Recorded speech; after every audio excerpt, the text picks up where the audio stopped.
इसमें के छठे एपिसोड में हम देखते हैं कि मिंजे मिन को मारने वाला होता है और दूसरी तरफ जंगू उनका दरवाजा तोड़ रहा होता है और जैसे ही मिंजे उसे मारने वाला होता है तभी मिन उसका हाथ पकड़ लेती है और हम देखते हैं कि वो होश में आ गई थी। तभी जंगू भी घर के अंदर आ जाता है। तभी मिन मिंजे से कहती है जो तुमने अभी किया वो अटेम्प्टेड मर्डर है। तभी सोगो नौटंकी करने लगती है कि ये सब कुछ अकेले ही मिंजे कर रहा है, उसका कोई दोष नहीं है। जो देख मिंजे डर जाता है और सबसे कहने लगता है मैंने कुछ नहीं किया है और वहां से भाग जाता है। तब मिन जंगू से मिंजे का पीछा करने के लिए कहती है और अपना मोबाइल दिखाती है जहां हम देखते हैं कि यहाँ पे जो भी कुछ हुआ है वो गांगो को कॉल पे पता चल गया है। और हम फ्लैशबैक सीन देखते हैं जब मिन इनके घर पे आई थी तब गांगो उसे कॉल कर रहा था, जहां मिन ने गांगो का कॉल उठा लिया था और अपने पॉकेट में मोबाइल रख ली थी। फिर हम देखते हैं कि मिंजे पागलों की तरह हरकत कर रहा था क्योंकि उसे सोक्योंग ने धोखा दे दिया और वो भाग रहा था, लेकिन पुलिस वाले उसे पकड़ लेते हैं। जहां हम देखते हैं कि उसके कपड़े में बग लगा होता है। इधर सारे पुलिस वाले मिलकर सोक्योंग से सब कुछ पूछ रहे थे। तब सोक्योंग उन्हें बताती है कि डिलीवरी बॉय गलत टाइम पे आ गया था और हम उस सीन को देखते हैं जहाँ सोक्योंग और मिंजे का झगड़ा चल रहा था, जहाँ मिंजे सोक्योंग से भीख मांग रहा था कि वो कुछ भी कर लेगा लेकिन सोक्योंग किसी को कुछ न बताए और ना ही पुलिस वालों के पास जाए। और इसी झगड़े में मिंजे का एक्सीडेंट हो जाता है और तभी हम देखते हैं कि जो ग्लास मिंजे के चीन पे लगा था उसे सोक्योंग ने अपने पैरों से अंदर तक घुसाया था और वो उस वक्त उसे ब्लैकमेल कर रही थी ये कहकर कि अगर तुमने मेरी बात नहीं मानी तो जिंदगी भर जेल में सड़ोगे एक रेपिस्ट बनकर। फिर हम देखते हैं कि पुलिस वाले इन्हें अरेस्ट कर ले जाते हैं। तब जंगू मिन से पूछता है क्या तुम ठीक हो, तो मिन कहती है मुझे चोट नहीं लगी है, मैं बिल्कुल ठीक हूँ और वहां से जाने लगती है। तभी जंगू कहता है मुझे लग रहा है तुम मुझे अवॉइड कर रही हो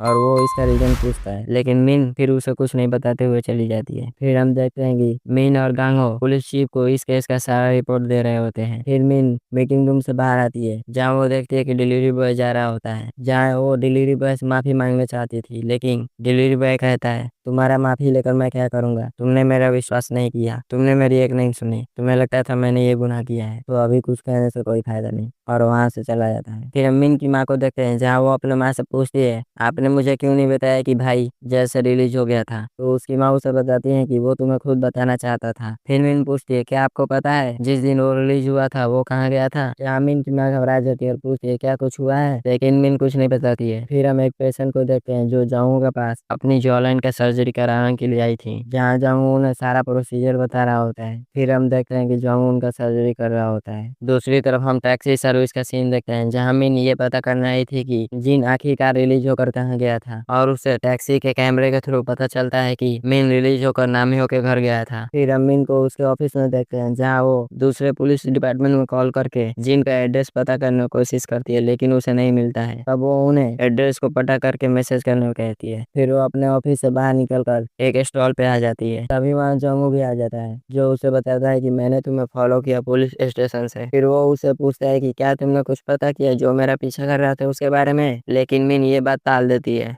मेरे पास बहुत केस था, मैं बिजी थी। तो अब मिन पूछती है आखिरकार तुमने मुझे उस आदमी के बारे में पता करने को क्यों कहा, तो जंगू उसे बता देता है कि उस आदमी ने मेरे फियोंसी को मारा जिससे मेरी 1 महीने में शादी होने वाली थी। इतना कहने के बाद वो गम के मारे एक पैक मार लेता है। जहाँ अपने भाई के बारे में बुरा भला सुन मिन भी एक पैक मारती है। फिर मिन जंगू से पूछती है उसे ढूंढने के बाद तुम क्या करना चाहते हो। जंगू कहता है मैं उससे पूछना चाहता हूँ उसने मेरे साथ ये सब क्यों किया और नामियों के फादर के क्यों मारा, जिसके बाद उसने सारा इल्जाम मुझ पे ही डाल दिया जैसे कि ये सब कुछ मेरी वजह से हो रहा है। तो मिन कहती है तुम्हें ये क्यों लगता है कि ये सब तुम्हारी वजह से हो रहा है, इन सारे केसेस में तुमसे कोई भी डायरेक्ट लिंक नहीं है तो तुम्हें किसी का भी दोष लेने की कोई जरूरत नहीं है, और वहां से चली जाती है। फिर हम नेक्स्ट डे देखते हैं कि मिन एक्सरसाइज कर रही होती है तभी उसे नामियो का कॉल आता है। फिर हम जंग को देखते हैं जो अपने पार्किंग में होता है, जहाँ वो देखता है कि उसके कार पे जिन ने कुछ लिखा है। तभी उसे क्यों कॉल करती है, जहाँ क्यों उसे बताती है कि उस आदमी को 10 तारीख को बेल मिल गई थी और वो बताती है कि वो जेल में हमेशा यही बोलता था कि उसके साथ गलत हुआ है और वो भी तुम्हारी वजह से। तो जंग कहता है मुझे बर्बाद करके ये कह रहा है ये सब मेरी वजह से हुआ है। तब क्यों कहती है ये सब छोड़ो, सबसे पहले हमें इसके बारे में रिपोर्ट करना होगा।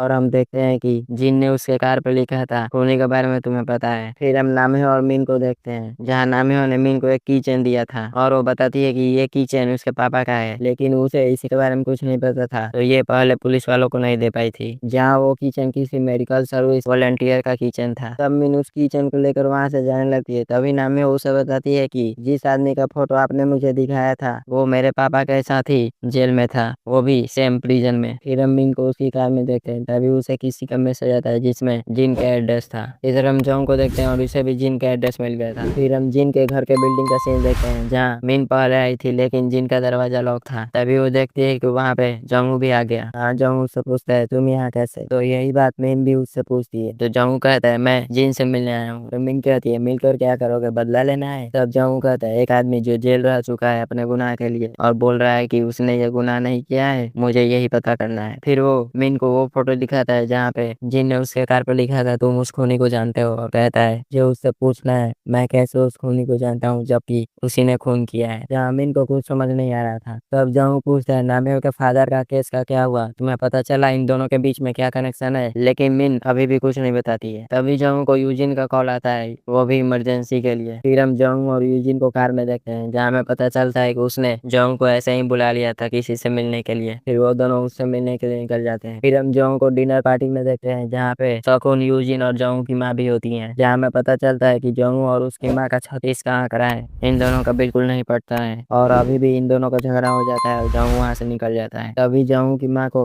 मिन का कॉल आता है। फिर हम मेंटल क्लिनिक का सीन देखते हैं जो जंगू की माँ का है, जहाँ जंगू की माँ यूजिन के साथ आती है। जहाँ यूजिन देखता है कि मिन जंगू की माँ का वेट कर रही थी और वो चौंक गया होता है। फिर हम उन सबको केबिन में देखते हैं जहाँ मिन किचन को दिखाते हुए इसके बारे में पूछ रही थी। जहाँ जंगू की माँ उससे बताती है कि हम लोग पिछले साल एक जेल में गए थे और वहीं पे हम लोगों ने जेल के कैदियों को ये सब दिया था जिसने हमारी मदद की थी। तब मिन उन सब का लिस्ट मांगती है लेकिन यूजिन उसे रोक देता है ये कहकर कि ये सारा एक कॉन्फिडेंशियल लिस्ट है। तब मिन जंगू की माँ को जिनका फोटो दिखाते हुए पूछती है क्या आप इस आदमी को जानती हैं। जहाँ जंगू की माँ उसे जानती थी जो सुन यूजिन तो चौंक गया था। अभी मिन पूछती है क्या आप उस एक्सीडेंट के बारे में जानती हैं। तो यूजिन मिन को बताता है कि ये जंगू की माँ है। जो सुनने के बाद मिन को कुछ समझ ही नहीं आ रहा होता है कि वो क्या करे और वो वहां से निकल जाती है। फिर हम जंगू को देखते हैं जो अपना फ्रस्ट्रेशन फेंसर गेम केबिन में निकाल रहा होता है गेम खेलकर। तभी वहाँ यूजिन आ जाता है तो उसे बताता है कि तुम्हारी माँ से मिलने मिन आई थी। तो जंगू इसका रीजन पूछता है तो यूजिन कहता है मुझे पता चला जो लड़का तुम्हारा पीछा कर रहा है वो जिन है और तुमने मुझे क्यों नहीं बताया। तो जंगू कहता है क्या तुम्हें उसने बताया है। तो यूजिन कहता है हमें पता चला कि वो जिन को पागलों की तरह ढूंढ रही है क्योंकि नामियों के फादर से ये कैसे रिलेटेड है। तो जंगू कहता है उसे पता था इन दोनों का रिलेशन लेकिन उसने मुझे कुछ नहीं बताया। फिर हम देखते हैं कि जंगू अपनी कार ड्राइव कर रहा होता है और वो बहुत गुस्से में होता है। इधर हम नामियों के पड़ोस वाली लेडी को देखते हैं जिसके पास नामियों आई थी एक साथ डिनर करने के लिए। जहाँ पड़ोस वाली लेडी नामियों को बताती है कि वो इस घर को छोड़ने वाली है और अब्रॉड चली जाएंगी, वहीं पे कुछ काम करेंगी क्योंकि उन्हें अब इस घर से डर लगता है और वो अपने बालकनी में आ जाती है सिगरेट पीने के लिए। लेकिन तभी हम देखते हैं कि इन पे कोई नजर रखे था। इधर हम जंगू को देखते हैं जो जिन के घर आता है और उसका दरवाजा तोड़कर अंदर चला जाता है। इधर मिन को दरवाजा तोड़ने का नोटिफिकेशन आ जाता है और हम फ्लैशबैक में देखते हैं जब मिन वहाँ गई थी तब वहाँ पे उसने एक सेंसर फिट कर दिया था। इधर जंगू जिन के घर को पूरा सर्च कर रहा होता है जहाँ दीवार पे उसे चिपके हुए पेपर मिलते हैं रिसर्च करने के लिए और उन्हीं सब दीवार पे चिपके हुए पेपर्स पे मिन का भी फोटो था और उसे सब कुछ समझ में आ जाता है। जिस बैंड की क्यों बात कर रही थी वो और कोई नहीं बल्कि मिन है, इसीलिए मिन कुछ दिनों से उसे अवॉइड कर रही थी। इधर हम देखते हैं कि पड़ोस वाली लेडी ड्रंक होती है और नामिया सो गई होती है। तब पड़ोस वाली लेडी लाइट बंद कर बाथरूम चली जाती है। इधर मिन जिन के घर आ जाती है और जिन को ढूंढने लगती है लेकिन वो देखती है कि वहाँ पे जंगू है। जहाँ जंगू कहता है तुम तो चौंक गई, तुम्हें लगा यहाँ पे जिन मिलेगा। तो मिन पूछती है आखिरकार यहाँ पे क्या चल रहा है। तो जंगू कहता है क्या तुम्हें डर लग रहा है, मैं तुम्हारे भाई को कुछ कर दूंगा। आखिरकार कब तक मुझे धोखा देने वाली थी। तो मिन कहती है मुझे पता करना था आखिरकार वो तुम्हारे पीछे क्यों घूम रहा है। तो जंगू कहता है तुम्हें क्या क्या पता चला है, अगर तुम छुपकर सब कुछ पता करती रहोगी तो हो सकता है सब कुछ तुम कवर कर दो। मिन कहते हैं कुछ भी फालतू मत बोला करो। अब जंगू कहता है भगवान से सिर्फ मनाओ कि तुम उसे पहले ढूंढ लो मेरे ढूंढने से पहले। इधर हम देखते हैं कि पड़ोस वाली लेडी बाथरूम से बाहर आती है। तभी वो सुनती है कि उनका दरवाजा लॉक कोई खोल रहा है और वो डर के मारे फिर से बाथरूम में चली जाती है। जहाँ वो देखती है कि वो वही आदमी है जिसे उसने पहले देखा था। जहाँ ये आदमी नामियों की तरफ बढ़ रहा होता है। इधर वो पुलिस को कॉल कर देती है लेकिन उन्हें उस आदमी से छुपना भी था तो वो कुछ नहीं बोल रही थी। फिर हम मिन और जंगू को देखते हैं। तभी मिन के मोबाइल पे उनका मैसेज आता है कि इमरजेंसी है, वो आदमी हमारे घर में है और नामियों खतरे में है। इधर हम देखते हैं कि वो आदमी नामियों के पास खड़ा होता है और उसका मुंह दाबे होता है और नामियों को चाकू से मारने की कोशिश करने लगता है। तभी पड़ोस वाली लेडी उसका फोटो खींचने लगती है और यहीं पे ये एपिसोड समाप्त हो जाता है। मिलते हैं नेक्स्ट एपिसोड में। अगर एक्सप्लेनेशन पसंद आए तो चैनल को सब्सक्राइब और वीडियो को लाइक करें। Thank you.